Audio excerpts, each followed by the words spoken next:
Hello, and welcome to Terran Files. I'm Jamie Young. I am going to talk about race, not what we see going on around us and around the country when it comes to race issues and policing, incarceration, and so on, but more in the way of what a friend of mine said to me, has said to me in the past, but also has said to me recently. This friend of mine, you can kind of say, are at both ends of the spectrum when it comes to a fair amount of stuff, but there are also things that we both agree upon. And that's part of being open-minded. But what he said kind of struck me as interesting, in that he said that there is only one race. There is no black, there is no white, there is no Asian. There is just one race, and that's the human race. Which, when he said that, one thought that popped in my head was, that's an interesting take on humanity. The other was that, my other thought was that it was a very simplistic look at all of us together. And it's a very simplistic view. But in the course of him saying that, he also said that there's ethnicity, meaning those from different regions of the world, different countries. But he also pointed out, and I have to agree with him on this point, is that there has always been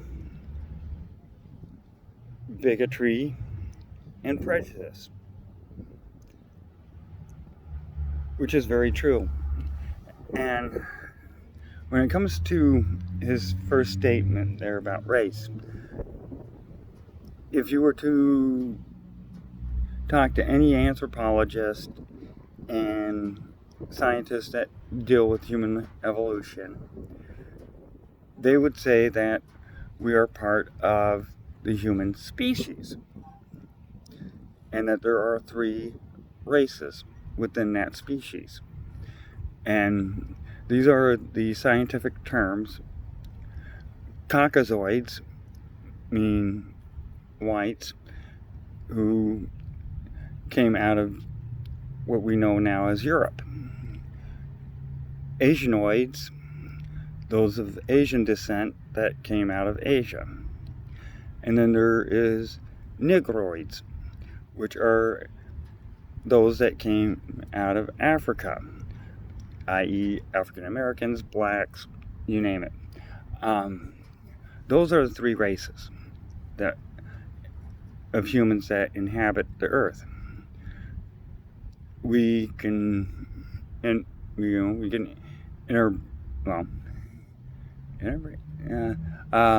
can breed, African Americans, whites, Asians. We can all breed, with no problems.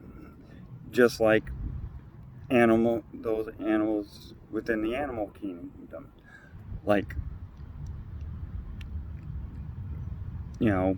dogs, lions, cats, and so on.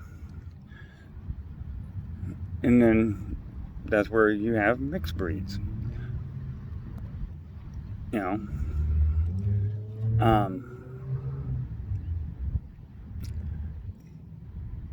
So, with that said, his statement is, you can say, incorrect. For me, I have not corrected him on that just because he's the type of person that does stay firm with his statements. And to argue or debate somebody that is so entrenched into that, it's hard to persuade them otherwise. When it comes to ethnicity, that has always been an ongoing theme when it comes to bigotry and biases towards others from other nationalities, like the Germans and the Italians during the Second World War, during the potato famine, all the Irish that came over, there was biases against them. Yeah, so that has been that right there has been an ongoing theme within our country, which kind of really makes one person think. But what has really been entrenched within our society and our culture over so many centuries is the whole issue of seeing one race as superior to others. And I hate to say this, but white people, we're really good at that shit. Whether it comes to persecuting different races, whether they're African American, Latino,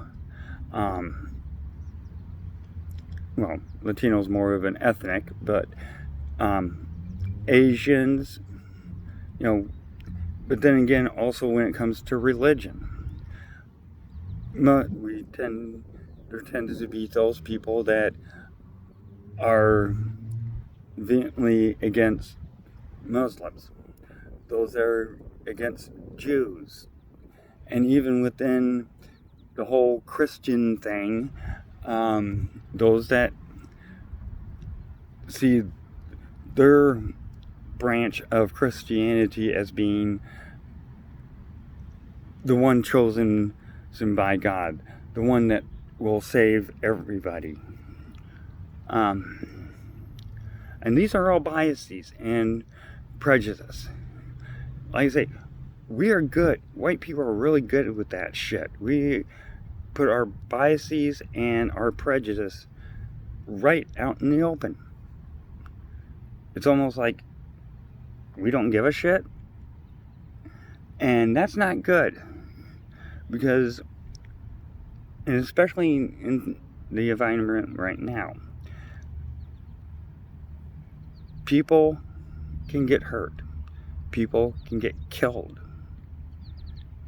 And that's unacceptable, no matter how you look at it. And this prejudice and biases doesn't just exist within a localized community. Meaning, I don't know,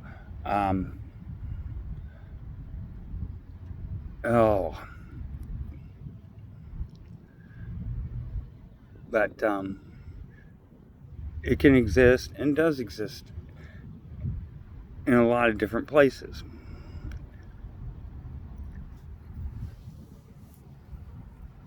Which, for somebody that, and I'm going to say this first, there is, even though the military is a very diverse community, a very open community, there is still those within the military that hold prejudice and biases.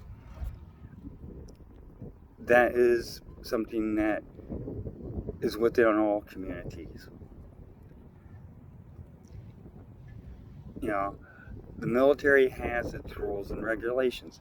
The civilian community in itself only has its rules. There's no regulations against hate speech. There's no regulations against KKK members or white supremacists protesting.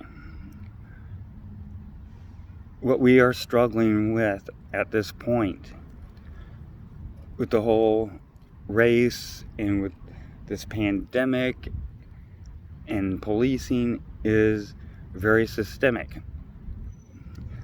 within our country. And we need to move past all of this. You know, I grew up in the Air Force.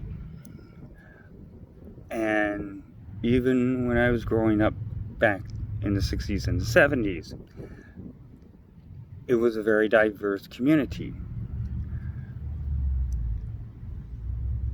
When my family was stationed at Whiteman Air Force Base in Missouri, this was back in mid to late, I would say more towards the late 60s, very early 70s. One of my best friends, next door neighbor, kid by the name Patrick, African American, we were inseparable. Where one would be, the other one would be somewhere close by. He was in my kindergarten class. You know, his mother watched after me and my siblings. A very nice lady.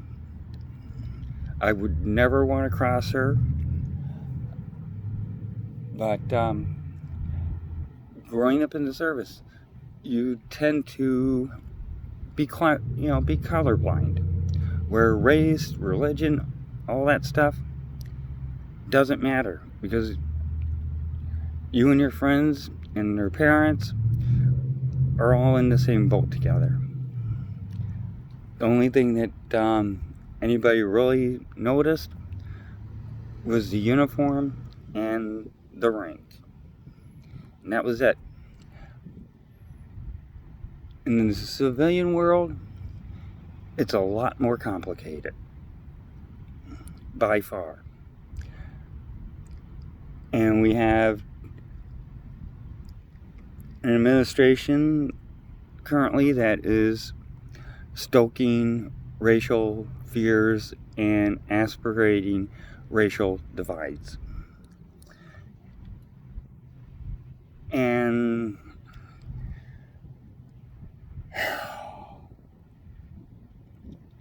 who knows where we'll end up after November.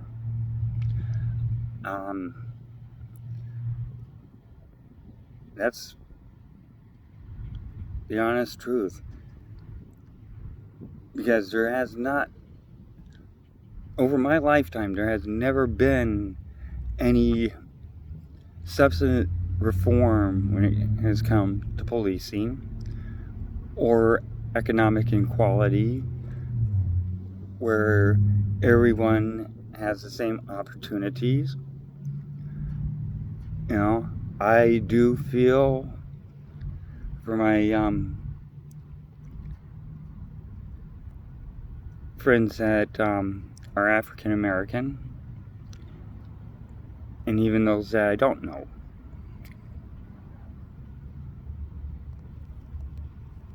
So, but just to conclude, you know, the whole thing with racism and these biases and prejudice that have been embedded into different families, but also those that latch on to it, whose families have had no history of being racist or biased, but one of their kids, they latch on to the whole thing, you know. But there are families in which racism and prejudice go back generations. And how can you change something that is so ingrained for that long? Who knows? But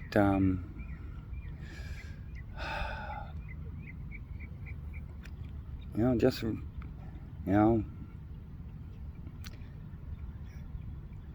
keep the faith. Keep the faith. And until next time, this is my comment on stuff. So, like I say, until next time, have a nice day.